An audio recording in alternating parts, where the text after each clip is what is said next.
Olá pessoal, tudo bem? Meu nome é Amanda, eu estou no sétimo período de letras da PUC-PR. Eu fui convidada pela Júlia para a gente fazer um pouquinho de interação nessa quarentena e eu vim trazer um pouquinho da minha experiência com a realização do PIBIC e a apresentação desse PIBIC no CEMIC. Então, para introduzir um pouquinho para vocês, meu projeto de pesquisa foi realizado com orientação da professora Cristina Miaki e o nosso tema, o nosso foco de estudo foi a linguística. E dentro da linguística, a gente escolheu fazer uma pesquisa sobre como os empréstimos linguísticos e os estrangeirismos estão apresentados em redes de grande mídia. Então a gente fez na área tecnológica, foi selecionada a área tecnológica para fazer esse trabalho e foi pesquisado em blogs de notícias sobre tecnologia e foi selecionado algumas palavras para fazer análise.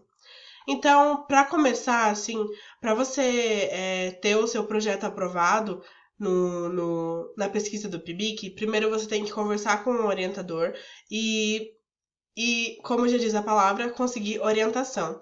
Então, você tem que realizar um projeto e nesse projeto você tem que apresentar a sua proposta. A professora Cristina Miaki já tinha essa proposta pronta, né? Nós elaboramos juntas e nós enviamos para o PIBIC e ela foi analisada e foi aprovada. Nisso começamos então a nossa pesquisa. Foi um ano de pesquisa e durante esse tempo foi capturado essas palavras para fazer a nossa análise e como vocês vão ver aqui no resultado, como que ficou essa questão. Então, eu trouxe aqui os slides para vocês do CEMIC e vou explicar só um pouquinho, bem rapidinho, como é estruturado um projeto de pesquisa.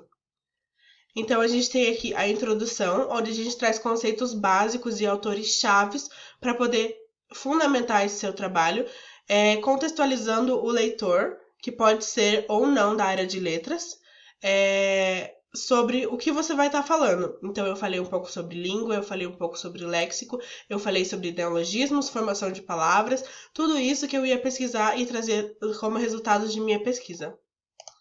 Então, o projeto ele tem que ter objetivos para você saber aonde você quer chegar. Isso sempre é elaborado junto com o seu professor orientador.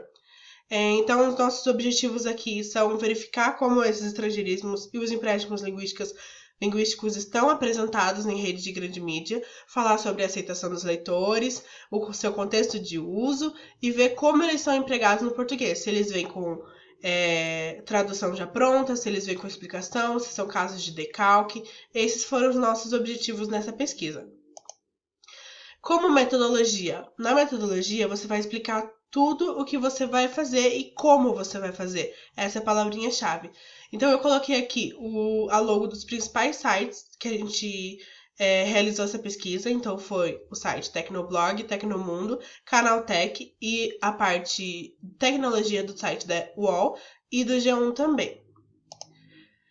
E esses sites foram pesquisados em 1 a 2 semanas. É importante que a metodologia esteja bem direcionada para você saber, para você mesmo se organizar e saber o que você vai fazer.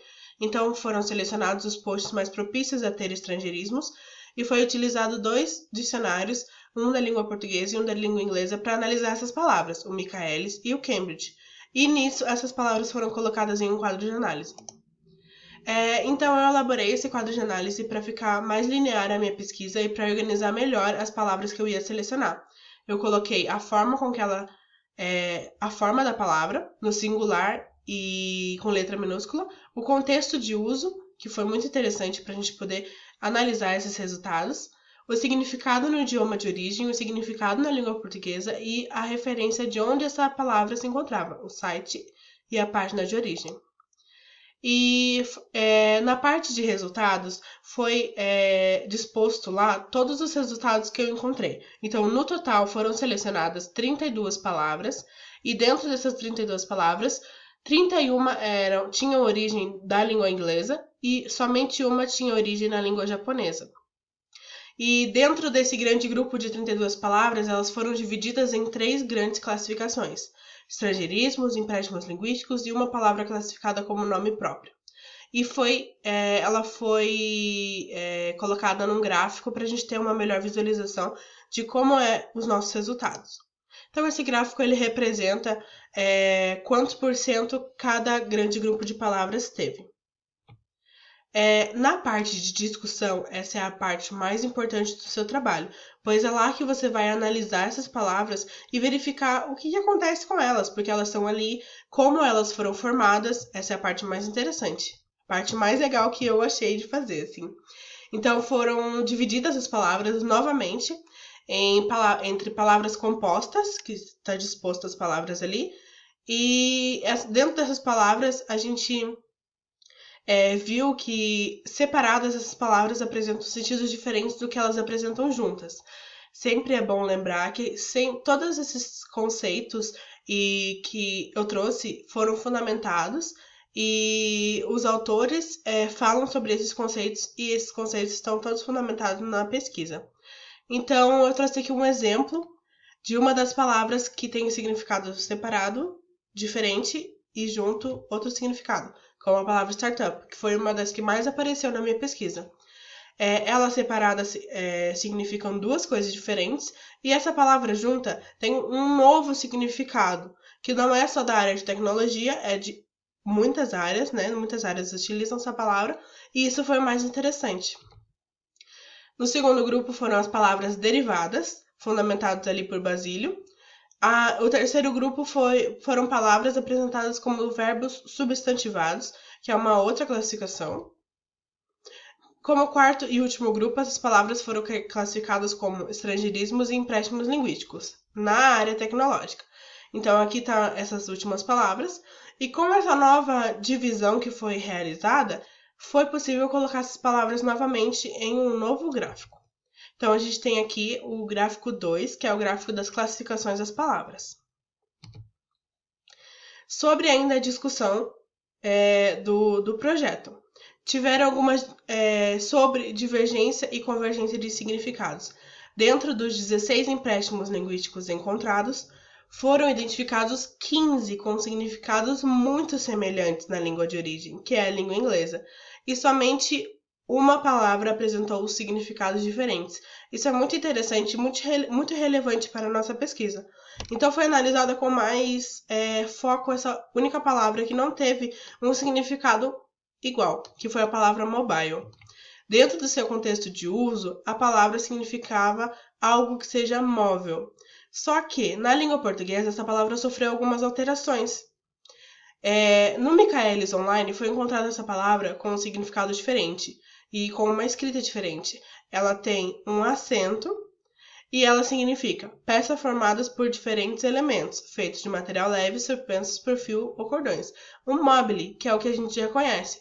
Só que no contexto de uso, lá no site que foi encontrada, ela tinha outro sentido, que era a origem dela, algo que seja móvel. Então, essa palavra, caso ela fosse substituída pela palavra móvel, por exemplo, ela não perde sentido, ela representa a mesma coisa. Na conclusão, para as considerações finais, a gente tem que sempre retomar os objetivos e a introdução que foram colocados lá no começo do nosso projeto. A gente tem que ver se os objetivos foram cumpridos, como a gente chegou a essas conclusões e o que a gente quis chegar com tudo isso. Então, a gente conseguiu identificar com essa pesquisa que os empréstimos e estrangeirismos existem com grande força na área tecnológica, que eles têm significados correspondidos nas duas línguas, e pudemos confirmar alguns argumentos de Ieda Alves, por exemplo, e Nelly Carvalho. Ieda Alves, quando ela fala que o léxico caracteriza uma sociedade, e Nelly Carvalho, quando ela coloca que os empréstimos e os estrangeirismos são adaptados de diversas formas, como a gente viu na palavra mobile, que foi adaptada foneticamente e semanticamente. Pudemos perceber também que não é uma coisa muito não vista, então a gente vê bastante pessoas usando esse tipo de palavra nova que entra na língua a todo momento, não só na área tecnológica, mas em outras áreas também. E isso a gente só confirma que a língua portuguesa é uma língua viva que está em constante mudança a todo tempo. E é isso, pessoal. Essas foram as referências que foram utilizadas. Caso vocês tenham alguma pergunta sobre o projeto, sobre como eu consegui a realização do PIBIC, como foi a apresentação no final, no CEMIC. Se vocês têm alguma dúvida, é só perguntar, pode colocar nos comentários, pode mandar WhatsApp, pode mandar e-mail, pode mandar qualquer coisa.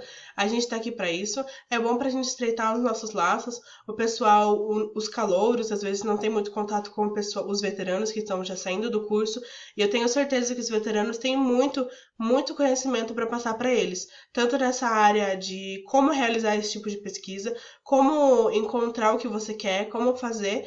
E em outras áreas, como quais livros é melhor comprar, qualquer outra coisa, a gente é bom ter bastante contato, porque com certeza nós, os veteranos, só queremos o melhor para vocês e queremos ver vocês crescendo e sabendo cada vez mais dentro da faculdade. Então é isso, pessoal. Qualquer coisa vocês deixam um comentário aqui embaixo, ou mandam um WhatsApp, qualquer coisa, entre em contato com a gente. E é isso. Tchau!